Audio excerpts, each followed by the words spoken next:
All right, everybody, I thought I'd make a quick video and try to go through the solutions of each one of the quizzes. If you're not aware, there's actually 3 different quizzes when I give the quiz, so I will go through the solutions of each one, and hopefully that helps you. You can watch all of them or just the one that you want to be solved. All right, so we're starting off with the one that you should see in the frame there.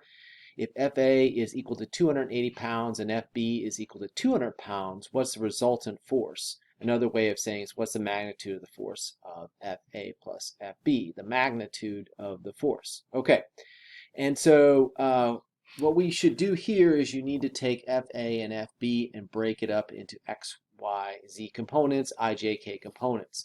One of the most important concepts in this class is breaking up forces into X, Y, Z components. So we'll just take the first force FA. We know that it is equal to 280 pounds. And then we'll realize that you'll see here, and this is one of the things that some students still get confused by this, is that there's a projection of FA onto the XZ plane. Notice it's XZ. It doesn't really matter. But there's also a component of FA in the Y direction. So the easiest one actually to do is the Y component. The Y component is actually equal to FA sine 40 degrees, okay? Oops, not 45, 40 degrees. And so if you have FA as 200, I'm doing this live with you here, times the sine of 40 degrees, oops, I got to make sure I'm in degrees. I had my calculator in radians. Okay, let's try that again. So 280 sine 40 should be 179.98, okay, pounds. Okay, so that's what that is from 280 to sine 40. Okay, so then the component in the XZ plane is equal to FA cosine 40 degrees. Okay, this is going to be, so I'm just going to change this out to cosine. That component is 214.49. But the thing is, that further needs to be broken up into X and Z directions, taking a look at that 50-degree angle that's in the XZ plane, okay? And so probably just do the X component. The X component is going to be equal to getting ahead of myself.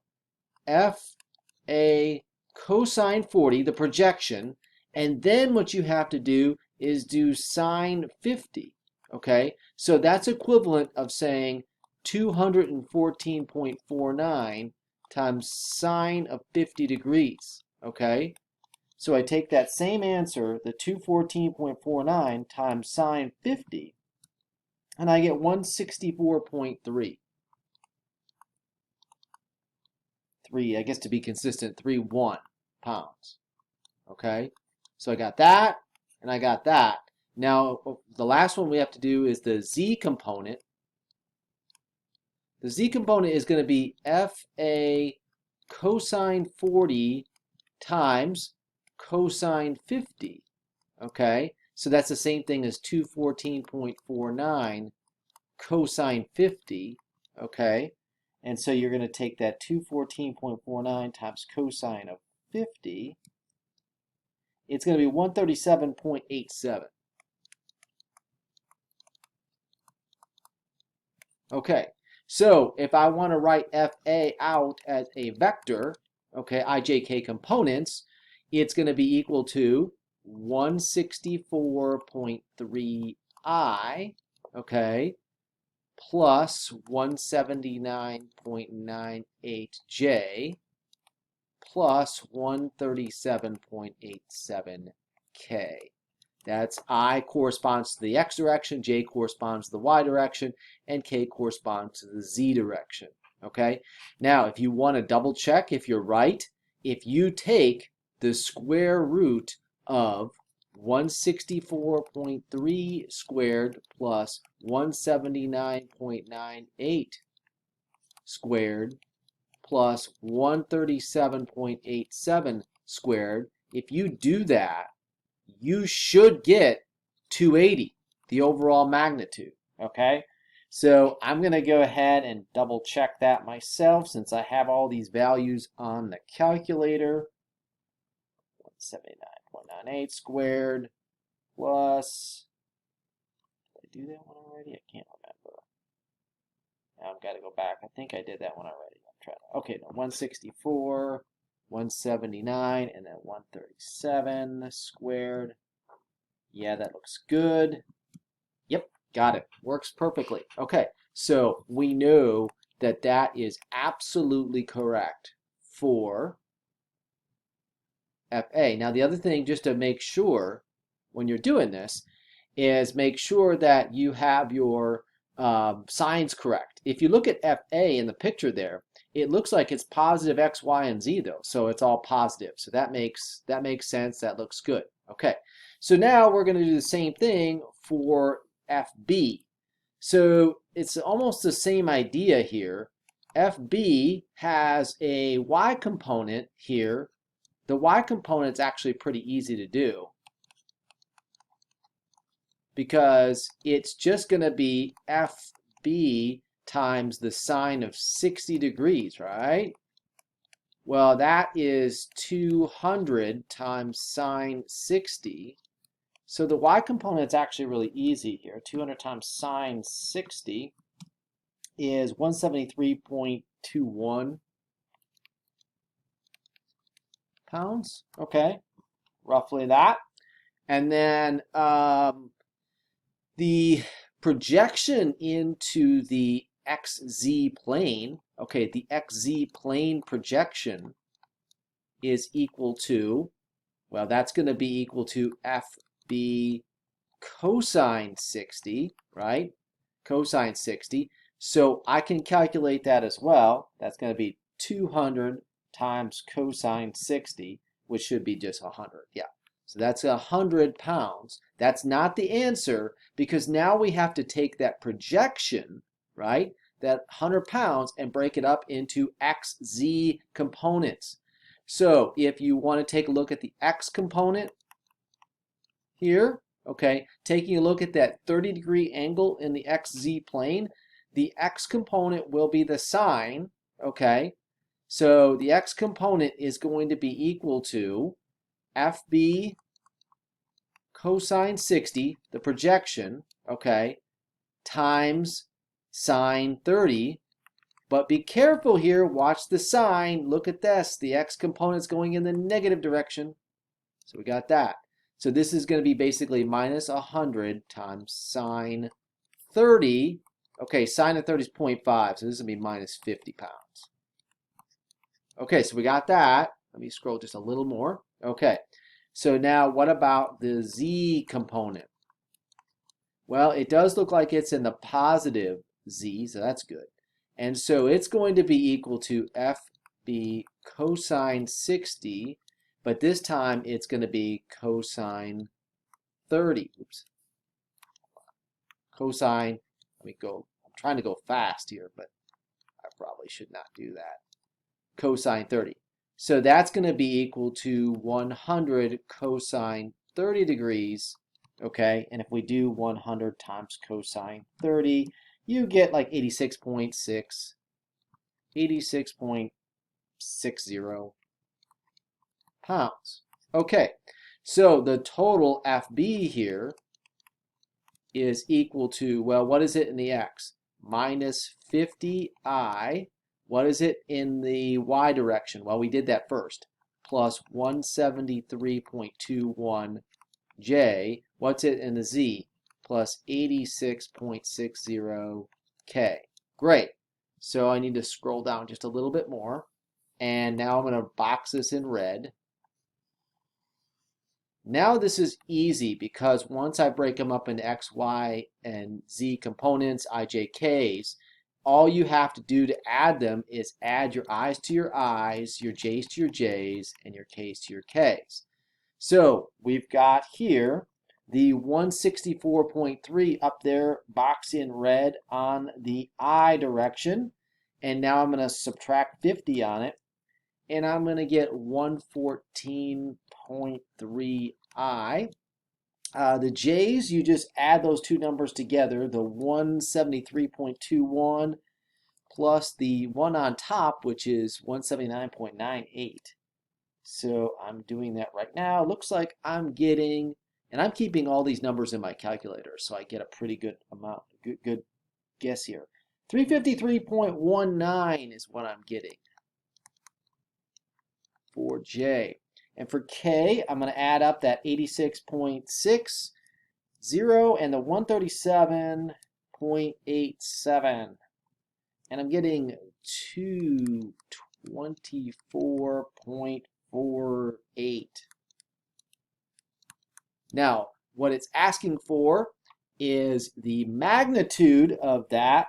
So what you have to do for magnitude is square root of the squares. So 114.3 squared plus 353.19 squared plus 224.48 squared. So if you do all that, I'm going to do that here on my calculator. 3 squared plus 224 squared. Square root of that. 433.8. 433.82. Okay, pounds. So that should be the answer. And let me see here if I can do this. Oops, that's not what I wanted to do.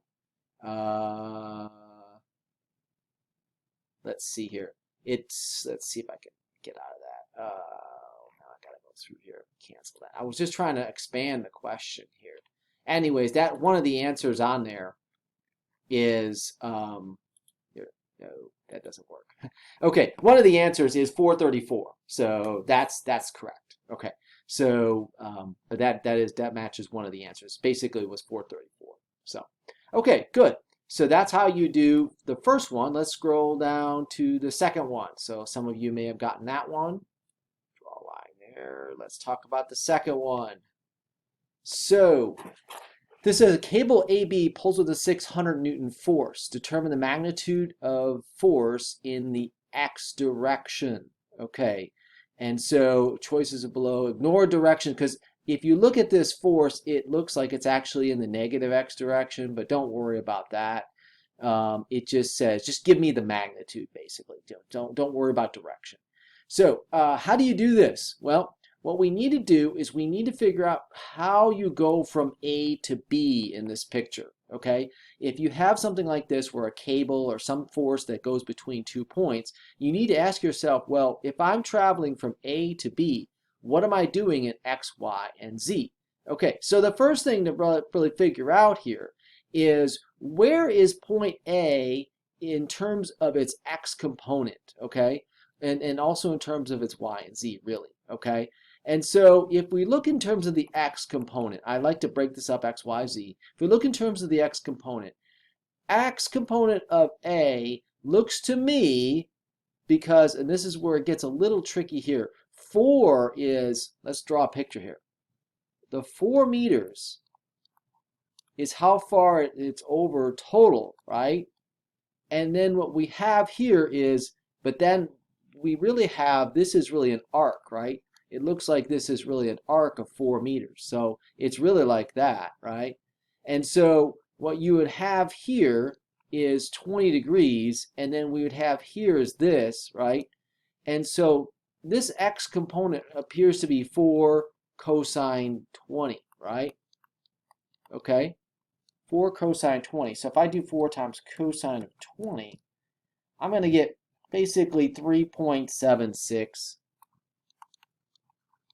meters, roughly that. Okay, and by the way, what is the Y component here? How high is that? Well, that's equal to 4 sine 20, oops, 20, not 30, right? Here, I'm just going to erase it. 4 sine 20, okay, degrees. So I can do that real quick too. 4 times the sine of 20. Looks like it's 1.37 meters. Okay, good. And in terms of the z component, if you take a look at this, in terms of the z component, it's actually at a z of 0, right? So if you're taking a look at this, the x component is 3.76, the y component is 1.37, and the z component is 0. That's going to help me a lot. Now, in terms of point B, it's pretty clear. In terms of point B, it's on the yz plane, so the x component is 0. The y component of point B is 4 meters up, right? And the z component is 3 meters in the positive direction. So I think we can just write this out now. If we're traveling from A to B, what are we doing in terms of I, J, and K? So in terms of I, it looks like we're going backwards, we're going negative, and I'm gonna put the signs in there for now. We won't worry about the final sign of this, but for now we'll just put the sign in. We'll say, look, I'm going backwards in X, how much? Well, 3.76. So 3.76 I, right? In terms of the J component, the Y direction, now this one's a little trickier because I'm starting out at a height of 1.37, right, at A, and I'm going to a height of 4. So the difference really here, if I'll just write it out like this, 4 minus 1.37, I'll have to work that out, right? And then in the Z direction, I'm starting out at 0 and I'm going to 3, so it's going to be plus 3K. Okay, something like that. So what I would do now is, because the length of the rope has nothing to do with how much force is in the rope, I would divide this out. Now, before I do this, I am going to write this out as a number. 4 minus that value here is 2.63. 2.63. So if I were to write this out, I would write this. The vector from A to B is equal to minus 3.76 I plus 2.63 J plus 3K. And now what I'm going to do is I'm going to divide this out by the magnitude, because you really have to do that and to create the unit vector. 3.76 squared plus 2.63 squared plus 3 squared. Now, you might say, why did I drop the negative when I did the bottom here? When I was doing 3.76, why didn't I write the negative? You could write the negative. It doesn't matter, though. You're going to square it. So if it makes you happy for me to put the negative, I'll put the negative. But you're just going to square it, so it doesn't matter. Okay, so we could calculate that number if you want. It doesn't really matter, because what you're going to do is, I mean, you could write down each one of these vectors, but really all you're going to do now is you're going to take the whole thing and multiply by the magnitude of the force, 600. Okay, 600 newtons. And then what you're really going to want to do is only look at the x direction, the I component. So if you really only look at the answer that we want, which is basically the force in the x direction, is really just going to be minus 3.76 times 600 divided by this whole denominator, which again is 3.76 squared plus 2.63 squared plus 3 squared. That's all you really need to do. And I said don't worry about the negative on top, whatever. I'll write it out with the negative, but I don't think it matches any of the answers, because the answer is going to be, okay, so 3.76 times 600, okay, and then you're going to divide that by this whole thing. So I'm going to write this out here in my calculator. 3.76 squared plus 2.63 squared plus 3 squared. Okay, oops, that's wrong. There we go. Okay, good. So I think this denominator you should get is, by the way, 5.48. By the way, that's basically the length of the rope from A to B. So 5.48 meters is the length of the rope from A to B. All right. And then what you're going to do here is you're going to take that value here divided by that. And so you should get about 411.5.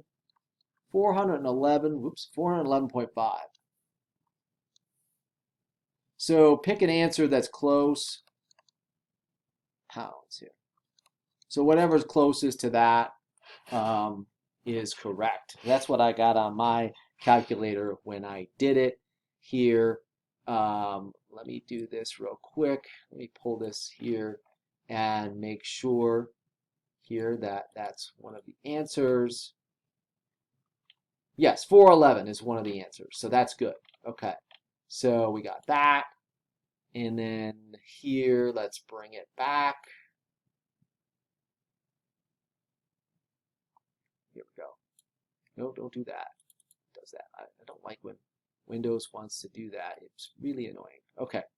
All right. So we just did that one, and that is one of the answers, 411. So we got one more. I'm trying to go as fast as I can, not to bore you. Okay. So this is the last one of the three.